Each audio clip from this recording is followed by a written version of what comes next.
मूल तालुक्यात 40 वर्षापासून ख्रिस्ती समाज बांधवांना कब्रस्थानसाठी जागा मिळाली नाही। प्रशासन वारंवार उडवाउडवीची उत्तरे देत आहे। संवेदनशील असलेल्या या प्रश्नाकडे शासन दुर्लक्ष करीत होता। नगरपालिका आणि महसूल विभाग सातत्याने दुर्लक्ष करीत आहे। त्यामुळे सोमवार 7 ऑक्टोबरला मूल तहसीलवर कफनपेटी मोर्चा काढण्यात आला। हा मोर्चा सेंट स्टीफन चर्चपासून सुरू झाला।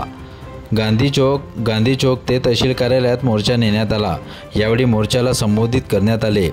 जिल्हा मध्यवर्ती सहकारी बँकेचे अध्यक्ष संतोष सिंह रावत, काँग्रेसचे नेते राजू झोळे, सामाजिक कार्यकर्ते विजय सिद्धावार, सेंट स्टीफन चर्चचे सचिव doctor Martin Najeem, advocate Ashwin Polikar आदी मान्यवरांनी मोर्चाला समर्थन देत भाषणे केली।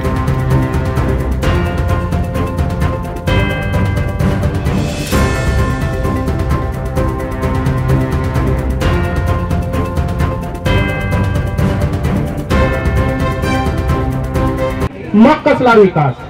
माननीय वन मंत्री साहेब ज्यावेळेस 2017ला पहिल्यांदा म्हणजे आम्ही 86 पासून पत्रव्यवहार करत होतो, काही लोकांनी म्हटले, जे एजंट लोक आहेत त्या एजंट लोकांनी म्हटले, अरे भेटा, अरे का बरं भेटायचं, आम्ही निवडून दिलेले आहे, ते लोकप्रतिनिधी आहे। आज 4 दिवसापासून इथे दौरे होत आहे, त्यांना कळलं नाही आमच्या समाजाची काय समस्या आहे, त्यांना समजलं नाही कफनपेटीचा मोर्चा चालू आहे। आज परवाच्या दिवशी रेस्ट हाऊस मध्ये येऊन चालले गेले, परंतु आम्ही सर्वजण प्रार्थना करत होतो या कफनभूमीसाठी। त्यांना समजलं नाही की समाजाची काय समस्या आहे, ते एकदा तरी येऊन भेटावे। अरे मताचा अधिकार आम्हाला आहे, आम्ही भारतीय नागरिक आहोत, आम्ही तुमच्याकडे भीक नाही मागत आहोत, आम्ही भारतीय नागरिक असल्यामुळे तो आमचा अधिकार आहे।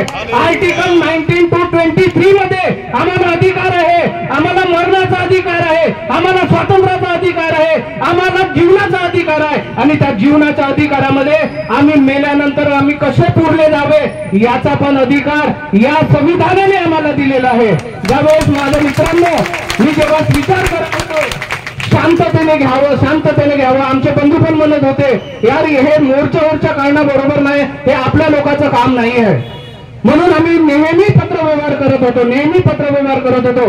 डॉक्टर साहेब आणि मी कितीदा तरी या तहसील ऑफिसचे पाय घासलेले आहे, कितीदा तरी आम्ही ओरली बोललेलो आहोत, असे भेटलेले आहोत। पत्रव्यवहार आम्ही यासाठी केले नाही कारण आम्हाला प्रशासनावर विश्वास होता, परंतु या प्रशासनाने वेळोवेळी आम्हाला फसवलं आहे, आमच्या शांततेचा फायदा घेतलेला आहे, परंतु आम्ही शांत बसणार नाही कारण आम्हाला कळून चुकलेलं आहे की हा जो आहे हा माझा मौलिक अधिकार आहे।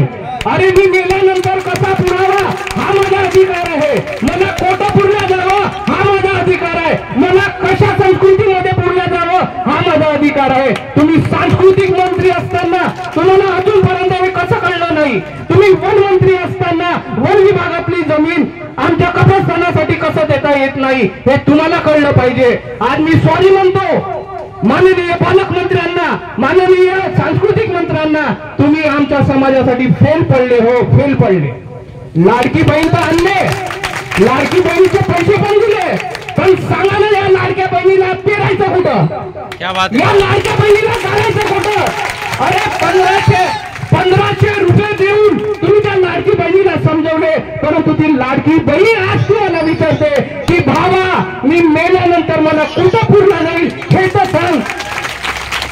जर हे सांगत नसेल तुम्हाला अधिकार नाही आहे, मी तुम्हाला खंबीरपणे सांगतो, जर आपल्याला जगण्याचा अधिकार आहे, मतदानाचा अधिकार आहे, एक 6 फूट जागेसाठी, स्वतःच्या नाही स्वतःसाठी आणि पूर्ण समाजासाठी, परंतु त्यांना मूलमध्ये जागा मिळाली नाही। बंधूंनो, त्यांच्या पार्थिवाला चंद्रपूरला न्यावं लागलं, ही एक मोठी शोकांतिका आहे। माझ्या मंडळीचे आणि या ख्रिस्ती समाजाचे पुष्कळचे लोक इथं वारले। पुष्कळदा आम्ही तहसील कार्यालय, जिल्हा कार्यालय यांना निवेदन दिले, हात जोडले, परंतु आमच्या पत्राचं बहुतेक जो स्थान होता त्यांच्याजवळ तो केराची टोपली होती। बंधूंनो, ही केराच्या टोपलीतून आमचे ते पत्र सर्व बाहेर निघतील, आज तुमच्या शक्तीमुळे बाहेर निघतील, तुमच्या एकतेमुळे बाहेर निघतील। आणि आज आपल्याला न्याय मिळेल